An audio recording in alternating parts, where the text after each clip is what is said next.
British Advanced Pain Clinic, Noppimayam Surgery Duram. For appointments 9155515563.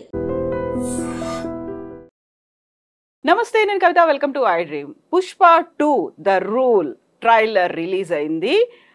Srivalli మాటల్లో చెప్పాలంటే పుష్ప ఒక బ్రాండ్, అదే పుష్ప మాటల్లో చెప్పాలంటే ఫైర్ బ్రాండ్.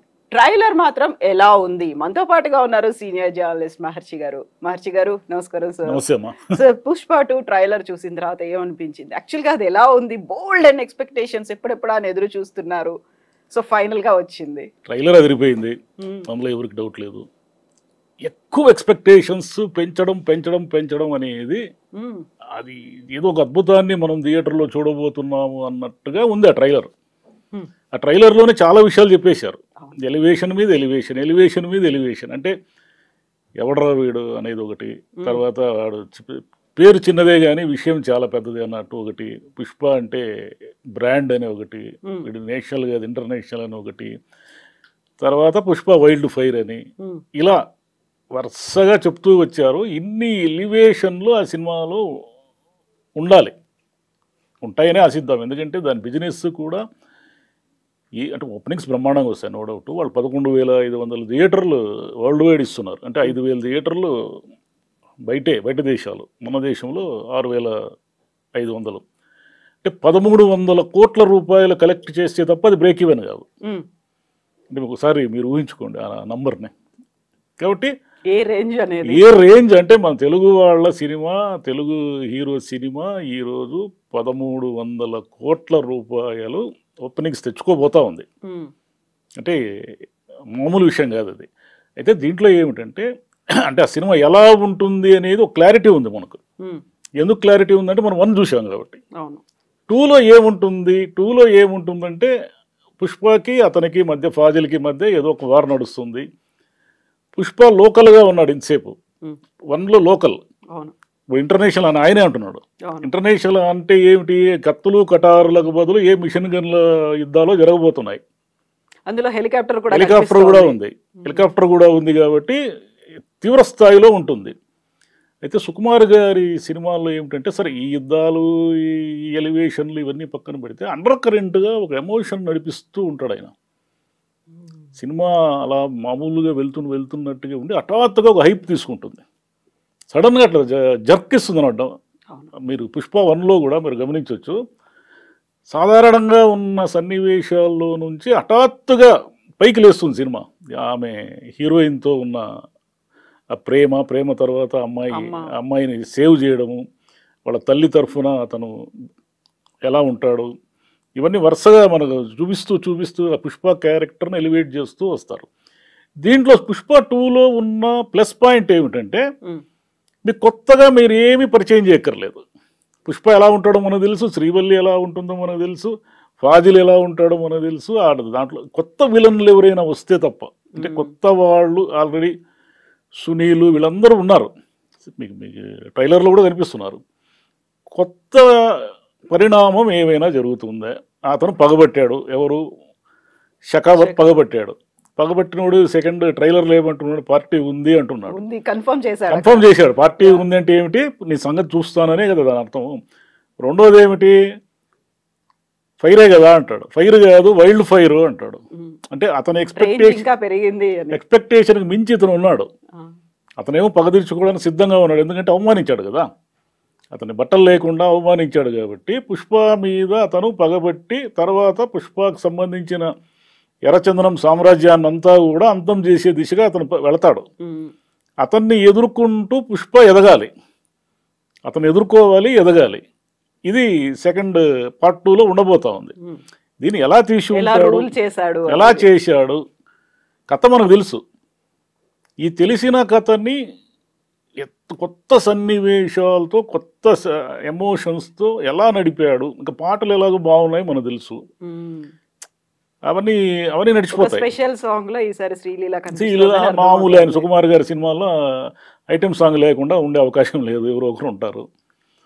కాబట్టి ఎక్కువ ఎక్స్పెక్టేషన్ ఎక్కువ ఉంది. కాబట్టి ఏమాత్రము చిన్న నిరాశ కలిగినా కూడా చాలా చాలా ఇబ్బంది అవుతుంది. అంటే మ్యాచ్ కావడం అంటారే, థియేటర్లోకి మనం ఎలా వెళ్తున్నాము, పుష్ప 1కి ఏమీ ఎక్స్పెక్టేషన్ లేదు మనకు.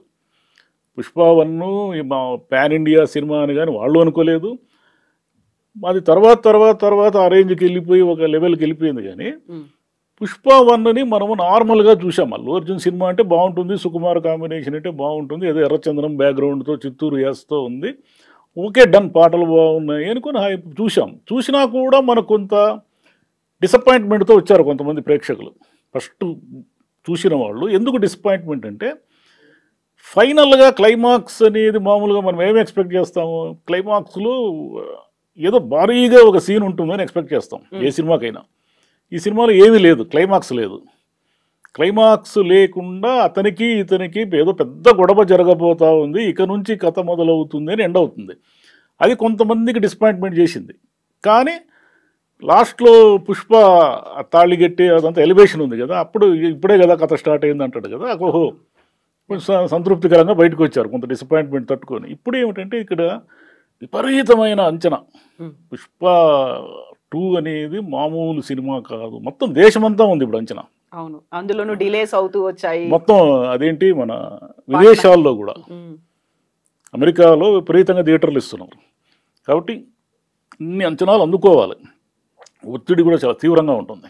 అల్లు అర్జున్ మీద కావచ్చు, సుకుమార్ గారి మీద కావచ్చు, ఒత్తిడి విపరీతంగా ఉంటుంది. ఈ ఒత్తిడినంతా తట్టుకొని వాళ్ళు ఎలా అవుట్పుట్ ఇచ్చారు, ఏం చేశారు అనేది మనకు డిసెంబర్ అయితే తెలుస్తుంది. సో అందులో మీరు ఫస్ట్ సీక్వెల్ పార్ట్ 1లో చెప్పినట్టుగా, ద రైజ్లో చెప్పినట్టుగా, అందులో అమ్మాయి సెంటిమెంట్, అమ్మ సెంటిమెంట్ ఎలా అయితే ఉంది, ఇందులో కూడా భార్య సెంటిమెంట్ అనేది కనిపిస్తుంది. అండ్ మనకి ట్రైలర్లో ఇంట్రడక్షన్లో కనిపించినటువంటి జగపతి బాబు క్యారెక్టర్లో మనీ అండ్ పవర్, దీంతో పాటుగా ఆయనకి ఏదో తెలియని సారోనెస్ కూడా ఉంది, ఏదో ఒక బాధ ఉంది అనేది. అంటే అక్కడ కూడా మళ్ళీ ఒక ఎమోషన్ అనేది కనిపిస్తోంది. అందులో బాధ ఎందుకు ఉంది పుష్పకి, తండ్రికి సంబంధించిన ఒక ఎలిమెంట్ అతన్ని మైండ్లో నడుస్తూ ఉంది. తండ్రి అనేవాడిని చెప్పుకోలేని పరిస్థితి అనేది ఉంది. ఆ కథ ఎక్కడ ఫస్ట్ హాఫ్లో పెద్దగా ఎలివేట్ కాలేదు. మీరు అతను అదే బాల్యం లేకోసారి ఫ్లోలో మనకి వెళ్ళిపోతుంది. అతను లోపల కోపం ఉంది, అతను విపరీతమైన యాంగర్ ఉంది అతనికి అనే విషయం తెలుస్తుంది. ఎలా అంటే తల్లికి సంబంధించి ఏదో ఒక చిన్న అవమానం జరిగితేనే వాడికి మామూలుగా వాడు ఏదో తిడతాడు కదా, డబ్బులు ఇవ్వకుండా ఏం చేస్తున్నావు అని ఒకడు తిడతాడు, వడ్డీ వ్యాపారి. తిడితే పుష్ప మళ్ళీ వాడికి డబ్బులు ఇచ్చి ఊరంతా తంతాడు వాడిని. ఊరంతా వాడు చెప్పాలి, నేను పుష్ప నాకు డబ్బులు ఇచ్చేసాడు, అంటే అంత కోపం అతనికి. ఈ కోపం అంతా ఎక్కడి నుంచి వచ్చిందంటే, తండ్రి ఎవరో చెప్పుకోలేని, తండ్రి అంటూ తనకు లేనటువంటి ఒక విచిత్రమైన పరిస్థితి ఉంది అతనికి. అంటే అతను ఆర్ఫన్ కాదు, తల్లి ఉంది కానీ తండ్రి ఉండి కూడా అనాథ లాంటి వాడు. అదే ఊరిలోనే ఆ తండ్రికి సంబంధించిన వారసులంతా ఇతన్ని అవమానిస్తున్నారు, అదే ఊరిలోనే ఉన్నారు వాళ్ళు. కాబట్టి అతనిలో ఉన్న పెయిన్ ఏమిటంటే తండ్రికి సంబంధించిన పెయిన్. ఈ పెయిన్ సెకండ్ హాఫ్లో ఎక్కడ ఎమోషన్స్ ఎక్కడెక్కడ ఎలివేట్ చేస్తాడు అనేది మనం చూడాలంటే, ఆయనకి సుకుమార్ గారికి ఏ సినిమా తీసుకున్నా కూడా ఈ ఫాదర్ సెంటిమెంటు ఇలాంటివి చాలా బలంగా చెప్తాడు ఆయన. నాన్నకు ప్రేమతో మీరు చూశారంటే మొత్తం తండ్రి సెంటిమెంట్తో నడిచే సినిమా అనేది. ఇప్పుడు పుష్ప ముందు ఉన్నాడు ఏమిటంటే, ఒకటి ఎమోషన్ క్యారీ చేయాలి, యాక్షన్ క్యారీ చేయాలి, ఒకవైపు విలన్లంతా పొంచి ఉన్నారు.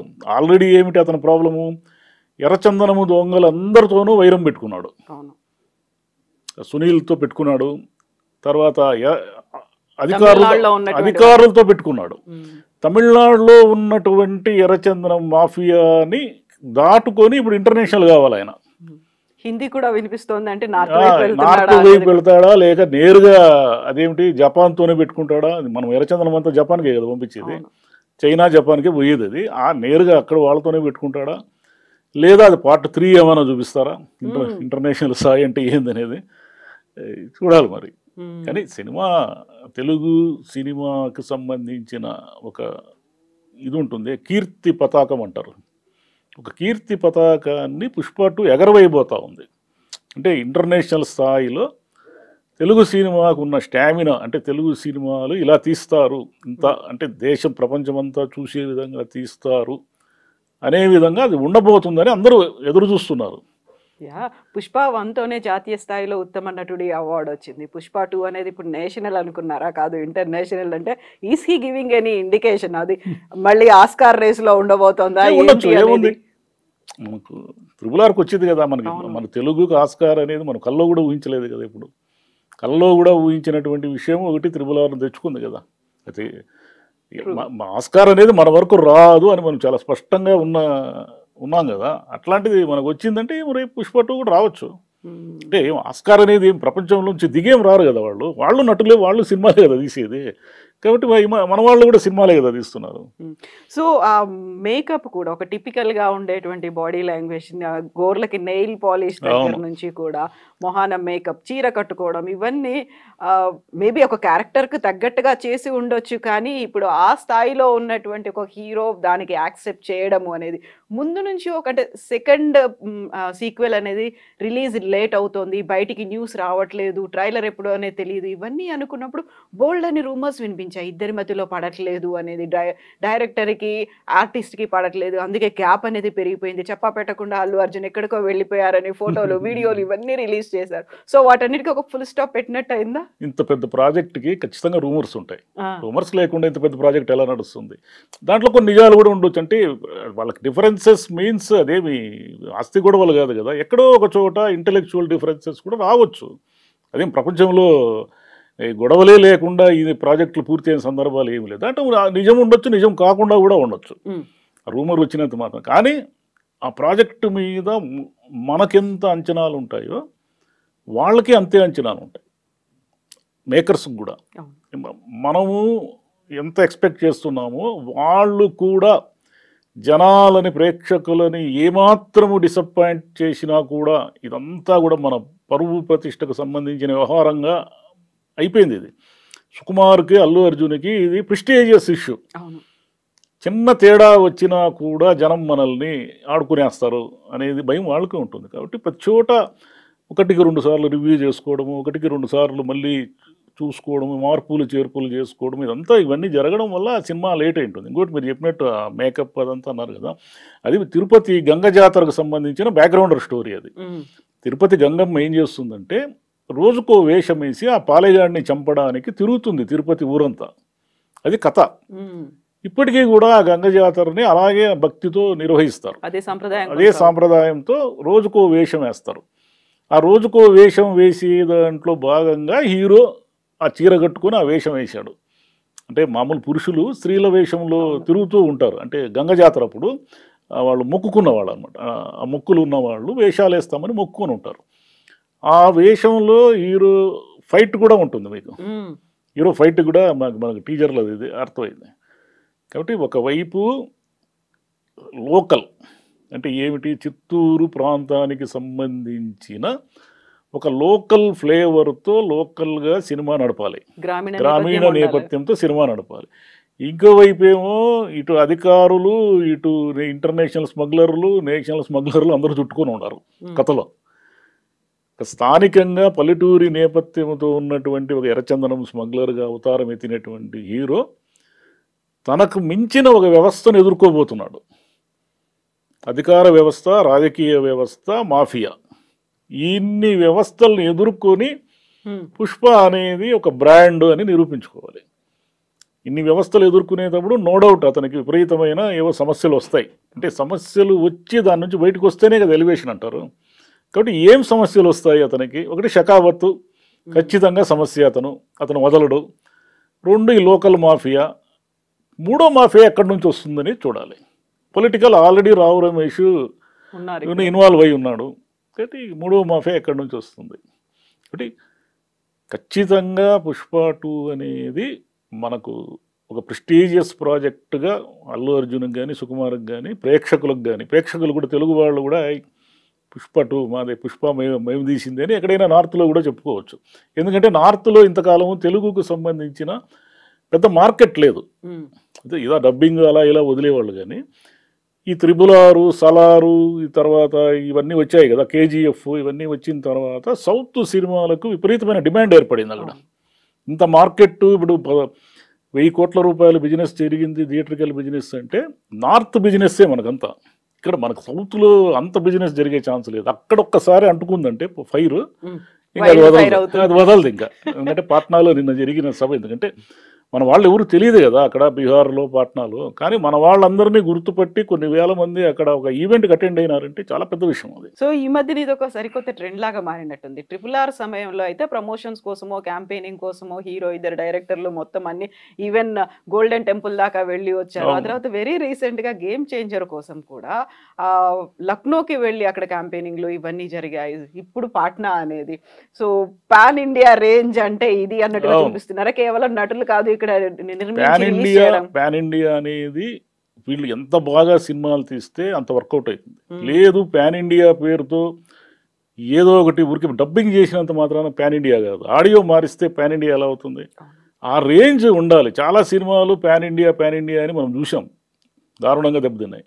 అదేవిధంగా ఏమిటంటే వీళ్ళు ఎంత కథ ఉంది తమ దగ్గర అనే దానికి లిమిటేషన్ లేకుండా పార్ట్ 2లు పార్ట్ 3లు పెట్టుకొని ఫస్ట్ హాఫ్లో ఏమీ కథ చెప్పకుండా ఉన్నారు. పుష్పకి ఆ ప్రమాదం లేదు. పుష్పకి మొదటి పార్ట్లోనే చాలా కథ చెప్పారు. ఇప్పుడు చెప్పేదంతా ఏమిటంటే ఎవల్యూషన్ ఆఫ్ పుష్ప, అది రైజ్ ఇది రూల్, అంతే అంతే. అది చెప్పబోతున్నారు.